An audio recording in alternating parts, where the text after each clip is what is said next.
I think the most important thing that I did that really started me off on this course was starting small and starting with that cup of coffee. Because in my research of all this, I've seen a lot of people talk about how if you jump into the first big thing that you in your mind and your subconscious mind may not necessarily believe is real or you can actually do.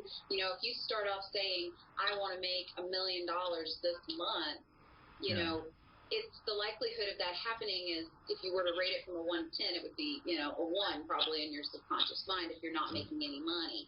But, you know, if you start off with something that's more attainable, more of like an 8 or a 9, and when it happens, you think about, you take that feeling, you take almost a mental note of that moment and how you feel and what that feels like, and then you take a moment and say to yourself, I'm going to recreate this feeling over and over and over again. And you use that little moment that will propel you into a cycle of being able to really bring that vibration to you. Because we're vibrational beings. That's what we are in our deepest atoms, you know, in the scientific perspective and, you know, from a physiological perspective, we are vibrational beings. So when we put that vibration out there, we want to bring back what we put out. We put out that you have that feeling of, I'm going to get this. This is what it feels like when I do get it. This is great. This is how I'm going to feel. It's much easier to have that vibration come back to you.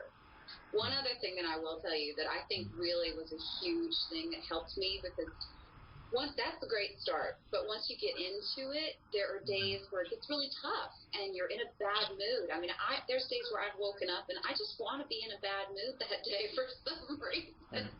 You know, we're just human beings. That's how we work sometimes. So I found this little technique that used to help me, or helps me quite a bit. It's called the focus wheel. And it's basically where you draw out, and I'll show you mine right here. You draw out a big circle, and then you put in it all the things that you want to achieve.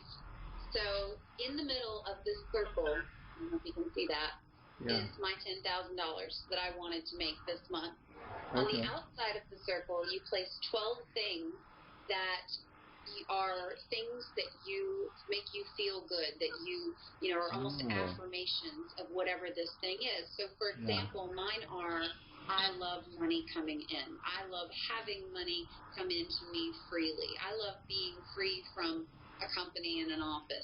Things that you know are true, that you love, and that cause you to feel these positive feelings, you know, associated with this one thing that you want. So this is a really simple little technique that seems very silly, but when you're in a mood, you know, it happens, you know, or you don't want to focus on it, or you have other priorities that day, or you're busy or whatever, you take a moment to do this technique, and it just brings you right back in. It totally refocuses you, gives you that moment of visualization without you even really trying for it. And that's what's so powerful. That's what continually keeps that momentum going and builds it, I think.